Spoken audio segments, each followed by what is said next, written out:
Jaka wiosna była w tym roku, wszyscy wiemy, ale nawet w takiej sytuacji warto znaleźć jakiś plus. A ten plusik brzmiał tak: jedz ile chcesz, bo wakacji nie będzie. W tym roku faktycznie większość z nas się nigdzie nie wybiera, ale tęsknota za podróżami pozostaje.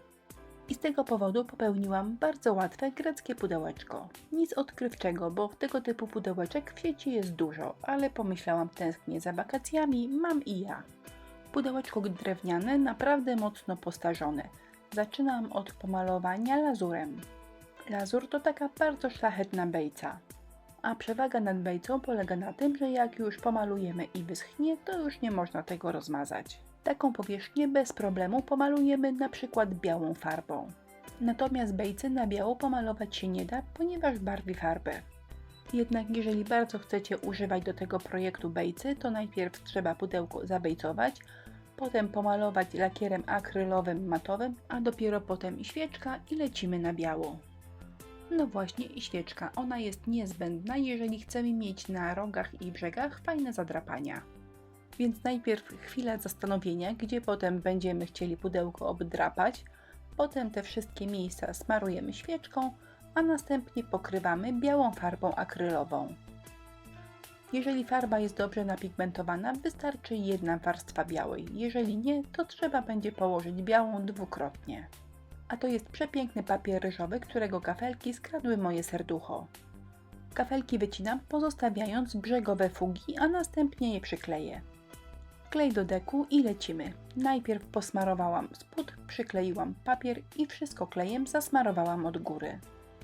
Przyklejając papier ryżowy staram się, aby klejem nie obpaprać brzegów. No niby klej jest przeźroczysty, ale potem taką warstwę farby i kleju po prostu będzie się trudniej skrobało.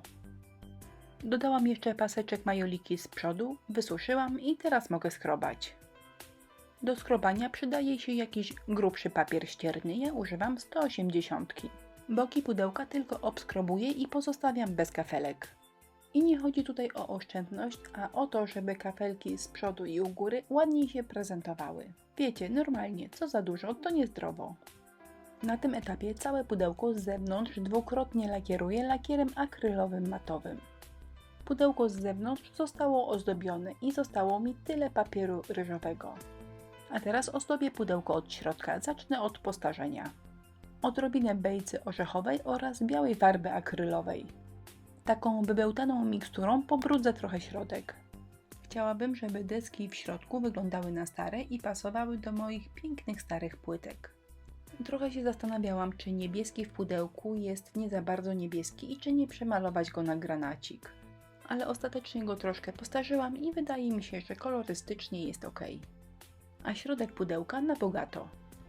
Niestety wąski, skromniutki paseczek z kafelkami zupełnie mi tutaj nie pasował.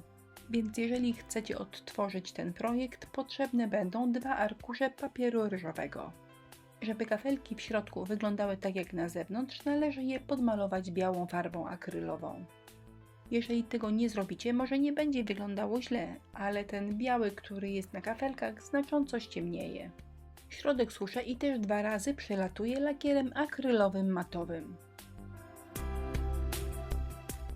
A to jest lakier 3D, przeznaczony właśnie do takich zadań specjalnych. Jest bardzo gęsty i świetnie nadaje się właśnie do takich projektów. Natomiast zastosowany na bombce czy jajku podczas suszenia niestety będzie ściekał.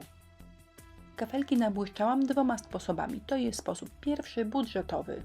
Lakierem 3D rysuję tylko obrys kwadracików i ten obrys robię mniej więcej 3 mm od jego brzegu. Następnie wykałaczką preparat dociągam do brzegów i rogów. Lakier 3D nalany zbyt grubo lubi się rozpływać poza swoje brzegi, a jak już się raz wyleje, to naprawdę trudno taki pasztet okiełznać.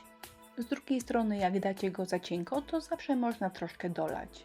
Suche obramowanie płytek prezentuje się tak. Oczywiście środek także wypełniam, ale wzięłam do tego troszkę tańszy preparat.